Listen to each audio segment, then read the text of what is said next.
सोनिया एक fashion designer थी। उसका अपना खुद का एक बुटीक था जिसे वो शादी से पहले से ही चला रही थी।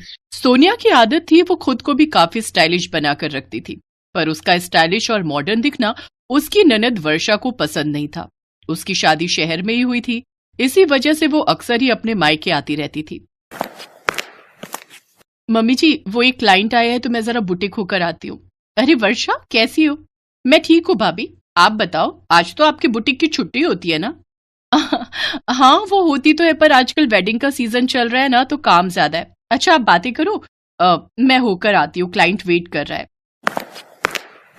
पता नहीं, भाभी तो अपने आप को कहीं की हीरोइन समझती है, जैसे इन्हीं सारे काम होते हैं, हम तो कुछ करते ही नहीं है।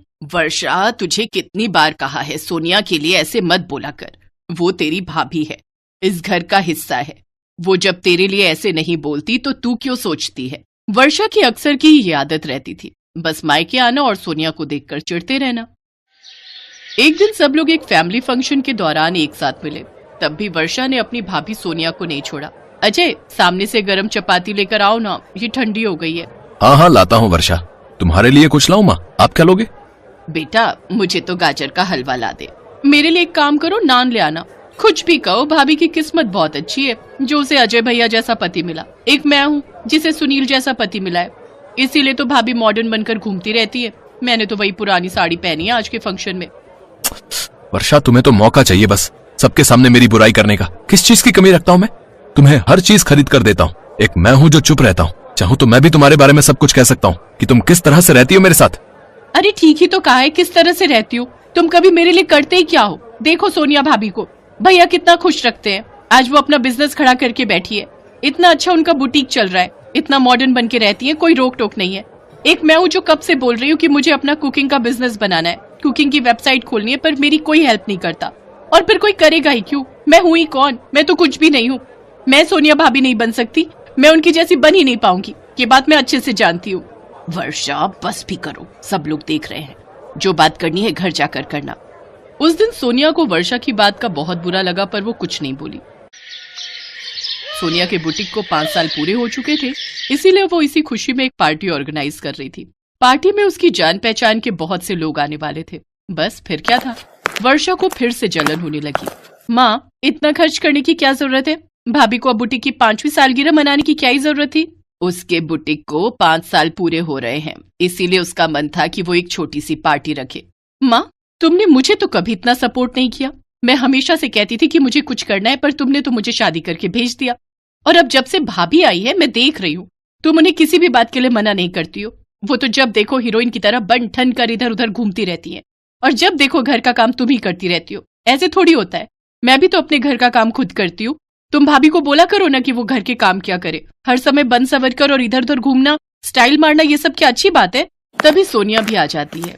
मम्मी जी, मैं ये आपके लिए एक नई साड़ी लाई थी, मैं सोच रही थी पार्टी में आप यही पहनो। अरे वर्षा, तुम भी टाइम पर पहुंच जाना, पार्टी में अपने घर के पहले पहुंचेंगे तो अच्छा लगेगा।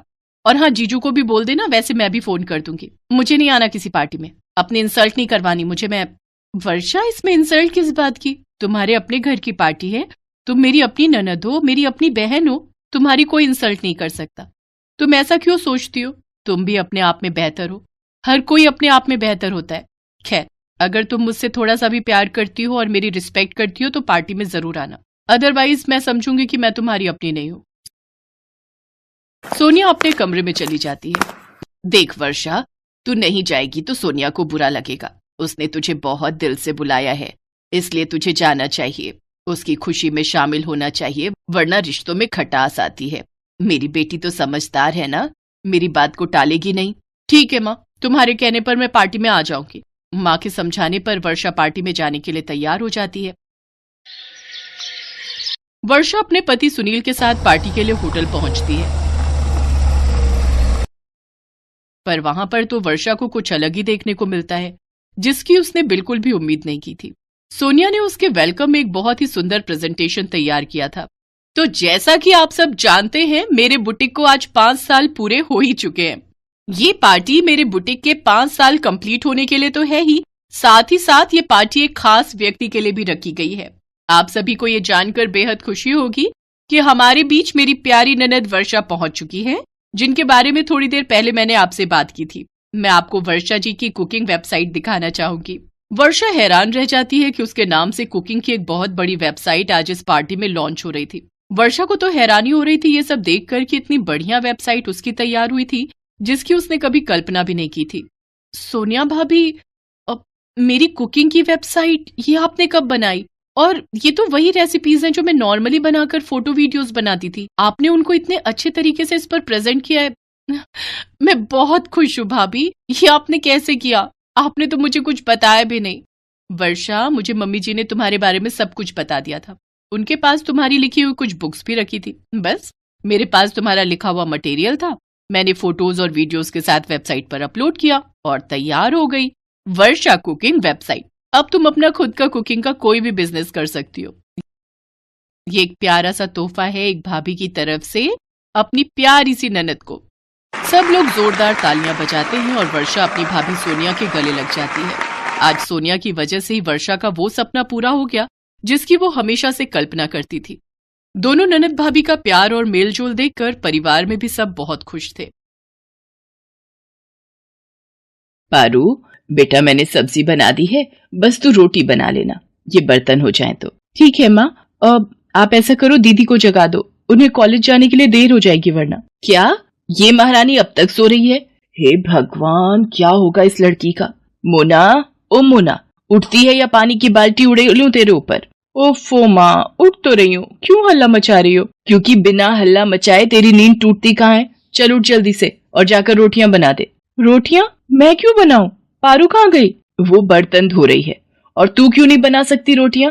अरे कुछ तो शर्म कर लड़की, वो तेरी छोटी बहन है, फिर भी तुझसे कहीं ज्यादा काम करती है। क्योंकि वो सिर्फ यही कर सकती है और सारी जिंदगी यही करती रहेगी। घर के कामों के अलावा उसे और आता ही क्या है? माँ, साफ सीधी सी बात है, मुझे ये घर के फालतू कामों में कोई इंटरेस्ट नहीं है। अब मुझे कॉलेज के लिए देर हो रही है, पारू को बोलो मेरा नाश्ता पैक कर देगी। अरे लेकिन ऐसे कैसे? तू रुक जरा। मोनिका अपनी माँ को अनसुना कर वहां से चली गई। कहने को तो मोनिका उम्र में पारुल से बड़ी थी, लेकिन आदतों के मामले में पारुल में समझदारी कहीं ज्यादा थी। इसके साथ ही वो बहुत सीधी सादी थी। दूसरी तरफ मोनिका शुरू से ही मस्त मौला थी। घूमना फिरना और मॉडर्न लाइफस्टाइल जीना उसकी पहली पसंद थी। यही वजह थी कि पारुल उसे फूटी आंख नहीं सुहाती थी। अरे ये क्या पहन रखा है तूने? ऐसे कॉलेज जाएगी, वो भी मेरे साथ? क्यों दीदी, इसमें क्या बुराई है? इतना अच्छा सूट तो है, बल्कि आप अपने कपड़े बदल लो तो ज्यादा बेहतर है। माँ ने देख लिया तो बहुत गुस्सा करेंगी। चुप रह तू, तुझे क्या पता आजकल के फैशन का। तू ऐसा कर, अकेली कॉलेज चली जा, मैं अपनी दोस्तों के साथ जाऊंगी। मोनिका के ऐसे बर्ताव से पारुल को बहुत दुख होता था, लेकिन फिर भी वो उससे कुछ नहीं कहती थी। दरअसल दोनों बहनों ने अपने पिता को बचपन में ही खो दिया था। तब से इनकी माँ सरला ही सब कुछ संभाल रही थी। फिर एक दिन, अरे भाई साहब, आप आइए, बैठिए ना। अरे मोना, ताऊ जी आए हैं, जल्दी से ठंडा पानी तो लेकर आ। और सुनाइए भाई साहब, इस बार तो बड़े दिनों के बाद आना हुआ आपका। हाँ, थोड़ा व्यस्त हो गया, बस इसीलिए तुम्हारा और बच्चियों का हाल नहीं ले पाया। और सुनाओ, सब ठीक तो है ना? जी भाई साहब, सब बढ़िया है। अपनी पारुल ने इस बार भी कॉलेज में टॉप किया है। अरे वाह, क्या बात है, बहुत ही बढ़िया। सच में अपनी पारू बिटिया का तो कोई जवाब नहीं। और अपना मोना के क्या हाल हैं? बस उसका क्या कहूँ भाई साहब, आप तो सब जानते ही हो। अरे इतना परेशान मत हो, अपनी मोना भी बहुत प्यारी है। वैसे सरला, मुझे तुमसे कुछ जरूरी बात करनी थी। वो मेरे मुंबई वाले दोस्त है ना, रामनाथ जी। वही ना, जो अपनी सोनी की शादी में मिले थे, जिनका बेटा डॉक्टर है। वो क्या नाम था उसका? अनिकेत। हाँ वही है। दरअसल रामनाथ जी का फोन आया था कल मेरे पास। वो हमसे रिश्तेदारी जोड़ना चाह रहे हैं। अपने बेटे को तुम्हारा दामाद बनाना चाहते हैं वो। सरला अपने जेठ से आगे कुछ पूछ पाती उससे पहले ही वहां मोनिका पानी का गिलास लेकर आ गई। वो अनिकेत को जानती थी। उसने बिना कुछ जाने ही ये मान लिया कि ये रिश्ता उसी के लिए आया था। नमस्ते ताऊ जी, आप उन्हीं की बात कर रहे हैं ना, जिनका बम्बई में भी घर है और एक दिल्ली में भी? हाँ बेटा, असल में रामनाथ जी के बेटे अनिकेत को अपनी पारुल पहली ही नजर में पसंद आ गई थी। रामनाथ जी और भाभी जी को भी अपनी पारू पसंद है। सरला बहुत ही भले लोग हैं। इतना पैसा है पर घमंड नाम की चीज नहीं है किसी में। अपनी पारू राज करेगी, राज। ताऊ जी नहीं, आप उन लोगों को मना कर दीजिए। पारू मुझसे छोटी है, उसकी शादी पहले कैसे हो सकती है? क्यों नहीं हो सकती? अरे इतना अच्छा रिश्ता है, वो भी सामने से आया है। भाई साहब, हमारी तरफ से हाँ समझिए। रही बात छोटे बड़े की तो कोई बात नहीं, हम कोशिश करेंगे कि पारू की शादी से पहले इसके लिए भी कोई अच्छा रिश्ता ढूंढ लें। मोनिका अपनी माँ की बात काट तो नहीं सकी, लेकिन वो इस बात से बुरी तरह चिढ़ गई थी। मोनिका ने कई अड़चने पैदा करने की कोशिश की, लेकिन फिर भी वो पारुल का रिश्ता तय होने से नहीं रोक पाई। हालांकि पारू की शादी से पहले ही मोनिका का भी रिश्ता तय हो गया। परिवार यहाँ भी अच्छा था, रुपए पैसे की कोई कमी नहीं थी। बस फर्क ये था कि मोनिका का ससुराल पास के ही एक गांव में था। हालांकि सरला ने मोनिका के लिए भी शहर में काफी रिश्ते खोजे, लेकिन कहीं कोई बात नहीं बनी, तो मजबूर होकर मोनिका को गांव के ही रिश्ते को हाँ कहनी पड़ी। दोनों बहनों की शादी खूब धूमधाम से हुई और फिर मोनिका, जब तुम्हें मैं पसंद नहीं था, मेरा घर पसंद नहीं था, तो तुमने मुझसे शादी क्यों की? गलती हो गई। सच में तुमसे शादी करने से तो अच्छा था कि मैं कुंवारी ही बैठी रहती। मुझे लगा था कि मैं तुम्हारी सोच बदल लूंगी और फिर हम शहर जाकर रहेंगे, लेकिन नहीं, तुम्हें तो यही गांव में अपनी जिंदगी बर्बाद करनी है। शौक से करो, पर मेरे साथ ऐसा नहीं चलेगा, कह देती हूँ। हाँ तो तुम मेरी भी एक बात कान खोलकर सुन लो। मैं अपने माँ बाप को यहाँ अकेला छोड़कर कभी शहर नहीं जाऊंगा, चाहे जो हो जाए। ठीक है, फिर यहीं रहो, मैं जा रही हूँ। शादी के 2 महीने भी मोनिका अपने ससुराल में नहीं काट सकी और सब कुछ छोड़कर अपने मायके आ गई। सरला के लाख समझाने पर भी वो टस से मस नहीं हुई। फिर एक दिन, माँ एक खुशखबरी है, आप नानी बनने वाली हैं। सच? अरे वाह, बधाई हो बेटा, मैं बहुत खुश हूँ। सच में? दामाद जी से मेरी बात करा जरा। माँ वो मम्मी पापा को दिल्ली छोड़ने गए हैं, वहाँ कुछ जरूरी काम है, तो मम्मी पापा कुछ महीने वहीं रहेंगे। अच्छा, तो तू ऐसी हालत में अकेली रहेगी क्या? नहीं माँ, ये परसों तक वापस आ जाएंगे। नहीं बेटा, दामाद जी तो वैसे भी सारा दिन अपने काम में रहेंगे। अगर किसी को बुरा ना लगे तो क्या मोना को भेज दूं तेरे पास? यहाँ तो सारा दिन बस फोन में ही लगी रहती है, मेरी एक नहीं सुनती। तेरे पास रहेगी तो कुछ अच्छा सीखेगी और तेरा ख्याल भी रख लेगी। ठीक है माँ, आप दीदी को भेज दो, कोई दिक्कत नहीं है। मोनिका पारुल के पास खुशी खुशी आ गई, क्योंकि असल में उसे तो यही चाहिए था। हालांकि वहां जाकर वो पारुल का ध्यान रखने की बजाय अपनी ही दुनिया में मगन थी। अनिकेत जी, ऐसा कीजिए, आज आप क्लिनिक मत जाइए, मुझे इतने दिन हो गए यहाँ आए हुए, मुझे मुंबई तो घुमा दीजिए कम से कम। दीदी हम चलेंगे, पर इस वीक रुक जाइए, बस एक बार पारुल की टेस्ट रिपोर्ट्स आ जाएं, फिर तीनों चलेंगे। ये कैसे जाएगी? नहीं नहीं, ये जाएगी तो हमें हर वक्त इसी का ख्याल रखना पड़ेगा, फिर हम क्या खाक घूमेंगे। इसे घर पर ही रहने दीजिए, बस हम दोनों चलते हैं। अनिकेत मोनिका से बिना कुछ कहे ही वहां से उठकर चला गया। उसके जाते ही पारुल ने मोनिका से कहा, दीदी आप बुरा मत मानना, वो क्या है ना, ये मेरे बिना कहीं घूमने नहीं जाते, बस इसीलिए। क्या उफ, तेरी संगत में अनिकेत भी गंवार जैसे हो गए क्या? चलो कोई बात नहीं, मैं अकेले ही घूम कर आ जाती हूँ। मोनिका हर चीज में मनमानी ही करती थी, उसे हर चीज में पारुल से बराबरी करनी थी, फिर चाहे उसके लिए कुछ भी करना पड़े। दीदी ये ड्रेस, ये आपको कहाँ से मिली? तो क्या हुआ, मैंने तेरी अलमारी में देखी, मुझे अच्छी लगी तो मैंने पहन ली। अब इतना भी हक नहीं है क्या मेरा? अगर तुझे बुरा लगा है तो साफ साफ बोल दे, मैं चेंज कर लेती हूँ। अब नहीं, अब पहन ली है तो रहने दीजिए, पर कोशिश करना कि इसे पहनकर इनके सामने मत जाना, हो सकता है इन्हें बुरा लग जाए। अगर ऐसा है तो मैं चेंज ही कर लेती हूँ, वैसे भी ये मुझे थोड़ी टाइट हो रही है। अब तू ऐसा कर, अनिकेत जी को बोलकर मेरे लिए बिल्कुल ऐसी ड्रेस मंगवा दे, बस 1 नंबर बड़ी होनी चाहिए। मोनिका धीरे धीरे पारुल के घर को अपना ही घर समझने लगी और बड़े ही आराम से हर चीज पर अपना हक भी जताने लगी। लेकिन इतना सब करके भी वो ना पारुल की बराबरी कर पा रही थी और ना ही खुश रह पा रही थी। पारू देखो, मैं तुम्हारे लिए क्या लाया हूँ। वाह, ये तो डायमंड है ना, पर इसकी क्या जरूरत थी, मेरे पास तो पहले से इतनी ज्वेलरी है।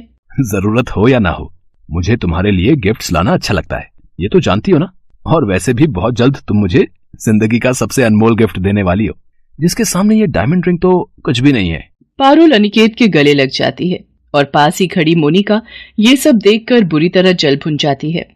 उसी वक्त उसने तय कर लिया कि अब उसे क्या करना है। मोनिका ने पारुल की काफी ज्वेलरी चुरा ली और उसे लेकर चुपचाप घर से बाहर जाने लगी। लेकिन तभी अचानक उसका पैर दरवाजे की चौखट से टकरा गया और वो बहुत जोर से गिर पड़ी। उसके चिल्लाने की आवाज सुनकर पारुल और अनिकेत दोनों की नींद टूट गई और वो फौरन बाहर पहुंचे। मोनिका जमीन पर गिरी दर्द से कराह रही थी। उसका ध्यान ही नहीं रहा कि गिरने की वजह से सारी ज्वेलरी जमीन पर फैली पड़ी थी। दीदी ये क्या हो गया, चलो उठो, चलो मेरे साथ। पारुल और अनिकेत दोनों ने ही मोनिका के साथ साथ पास ही पड़ी ज्वेलरी को भी देख लिया था और वो सारा माजरा भी समझ गए थे। लेकिन फिर भी उन्होंने उस वक्त मोनिका से कुछ नहीं कहा और उसे अस्पताल ले जाकर उसका इलाज करवाया। फिर घर आने के बाद, दीदी तुम आराम करो, मैं तुम्हारे लिए कुछ खाने को लेकर आती हूँ। नहीं रुक जा, मुझे तुझसे कुछ कहना है। वो ज्वेलरी में वो कुछ मत कहो दीदी, हम इस बारे में बाद में बात करेंगे। नहीं, मुझे अभी बोलने दे, वरना हो सकता है बाद में मैं इतनी हिम्मत ना जुटा पाऊं। मुझे माफ कर दे मेरी बहन। सच तो यह है कि मैंने हमेशा तुझे खुद से कम समझा, लेकिन जब तेरी शादी मुझसे बेहतर हुई तो मुझसे ये बर्दाश्त नहीं हुआ। पर मैं भी क्या करती, मुझे वो गांव की जिंदगी नहीं चाहिए थी, बल्कि मुझे तो तेरी जैसी शहर की आलीशान जिंदगी चाहिए थी। नहीं दीदी, तुम्हारी यही सोच तो गलत है। गांव हो या शहर, परिवार हर जगह अपना होता है। बस जरूरत है तो उसे सच्चे दिल से अपनाने की। और रही बात रहन सहन की, तो उसे भी हम अपनी मेहनत और वक्त के साथ कभी भी बदल सकते हैं। बस हमारी सोच और नीयत साफ होनी चाहिए। मोनिका को पारुल की बात समझ आ गई थी। उस दिन पहली बार उसने पारुल को एक बहन के नाते बड़े ही प्यार से गले लगाया और फिर सब कुछ बदल गया। पारुल के समझाने पर मोनिका वापस अपने ससुराल चली गई और अपने बिखरे रिश्तों को फिर से संजोने लगी।